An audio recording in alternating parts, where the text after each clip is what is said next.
Hi team, welcome to Cloud Pandit.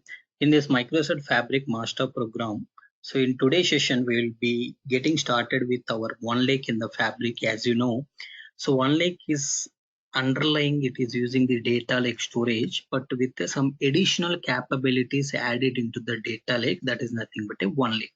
So this particular OneLake will be available by default when you log in into the Fabric. You are not going to create the OneLake.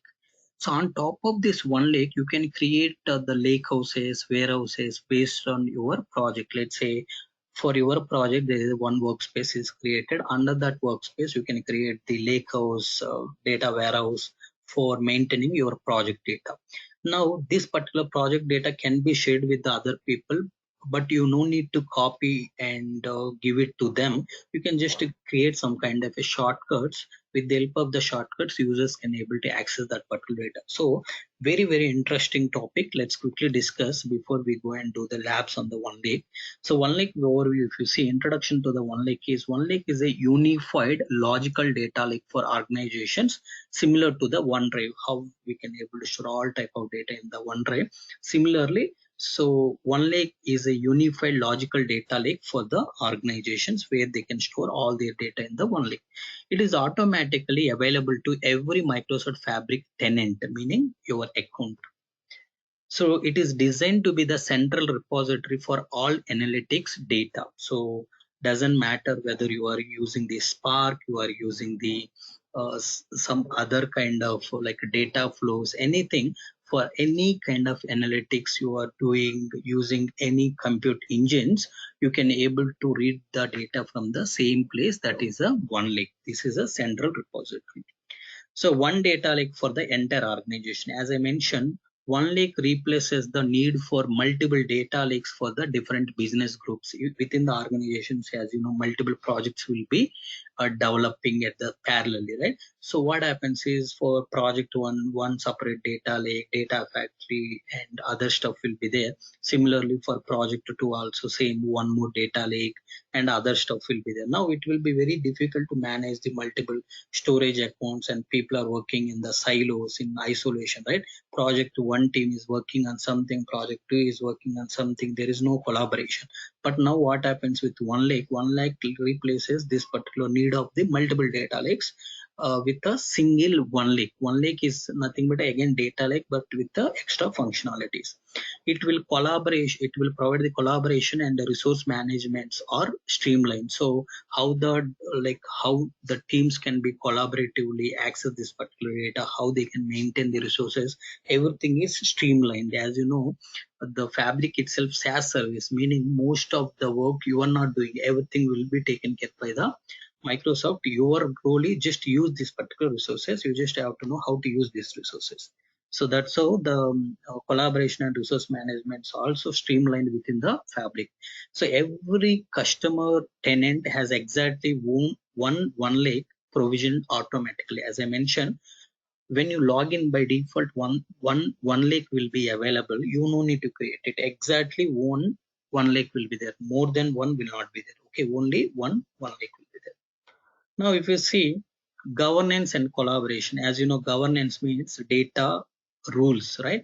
So data in OneLake is governed by default. By default, it will follow all the rules that data has to be followed, right? Meaning there are rules, policies, controls in place to manage and regulate the data stored in the OneLake. So all the policies, rules, controls, everything is required. Everything will be applicable by default in the OneLake, whatever data sets that you are uploading. On top of those data sets, these rules, policies, everything will be applied automatically by default. So tenant admins control the boundaries, but collaboration is encouraged, meaning so tenant admin, that particular account admin can able to control who can able to access till which groups, what all projects teams can able to access my data. That is they can able to control, but it is highly recommended to collaborate. Collaboration is encouraged, meaning so highly encouraged to share the data with across the organization people, so that if other project teams require same data without copying the same data again, they can able to reuse. Workspaces enables distributed ownership and access policies. Yes, so what you can do is, if you look at here, right? So project 1, they can create a workspace 1, and project 2 can create a workspace 2, workspace B. Now what happens, project A team can create their own warehouse, their own lakehouse. Lakehouse is basically for storing semi-structured and unstructured data. Warehouse is basically for storing the our structured data. So what happens in the Fabric is, this is everything is unified into a single storage called a OneLake. Okay, but within the OneLake, if they want to separate the data based on their project, they can create, all the data will be there in OneLake, but they can able to create a boundaries with the help of the workspace. Within the workspace, they can create their own lake houses and warehouses. Okay, that is what it is talking about. Next, so if you look at, right, it's a open and compatible. So built on top of the data lake storage Gen 2, as I mentioned, this OneLake is created on top of data lake storage Gen 2 with the additional functionalities or features. It is compatible with ADL Gen 2 APIs and the SDKs, right? Software development kits, like whatever we are using with the data lake storage Gen 2, all the Python or .NET, whatever. So all those SDKs we can able to use to access the data from the OneLake, and can be accessed at every level, meaning you can able to access the root folders, you can create the, you can access the subfolders or subfolders, anything, every level can be accessible within the OneLake. So next, so one copy of the data. So if you look at here, right, so eliminates the need for data duplication and movement. So how, for example, there is a project 1. Okay, this is a project 1 team, this is a project 2 team.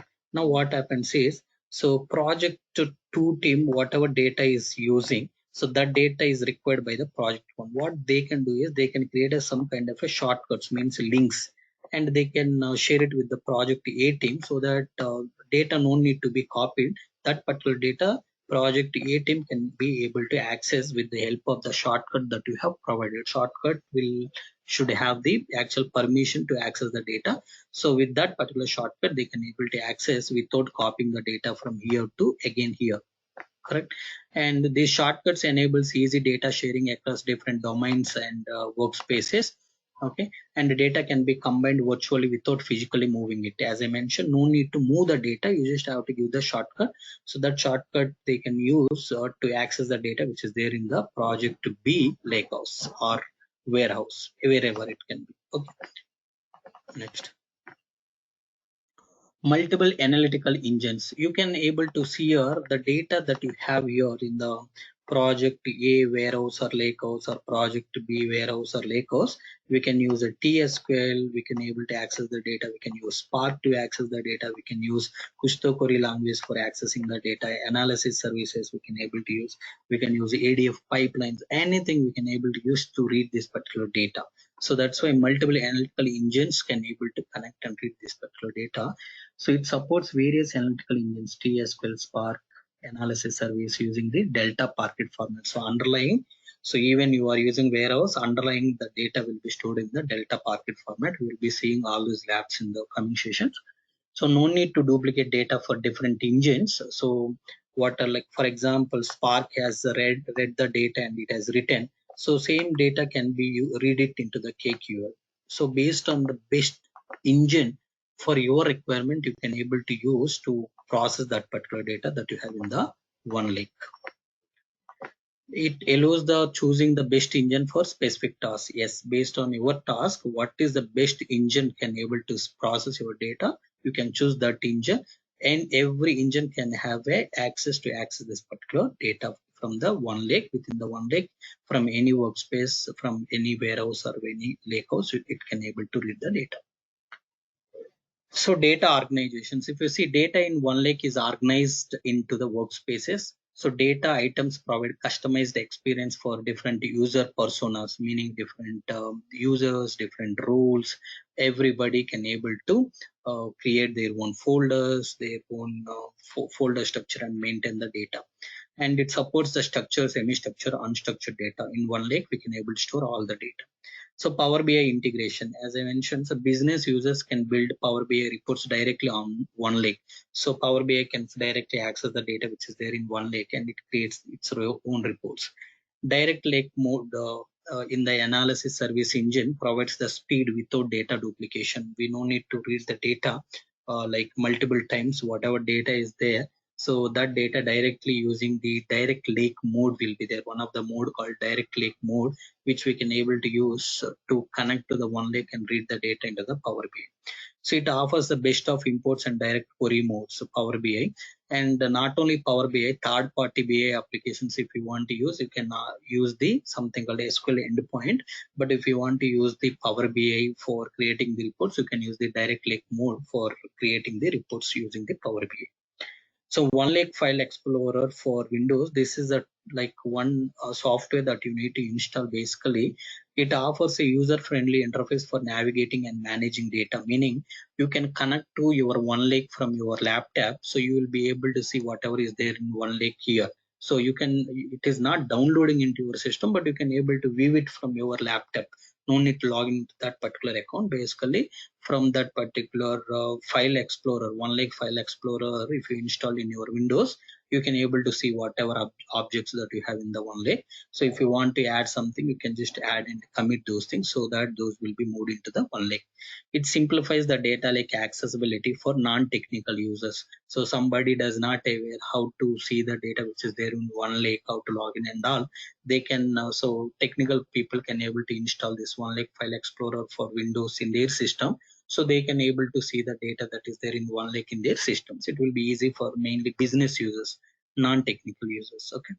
So thanks for watching this particular session, team. I request everybody to subscribe my YouTube channel and encourage me.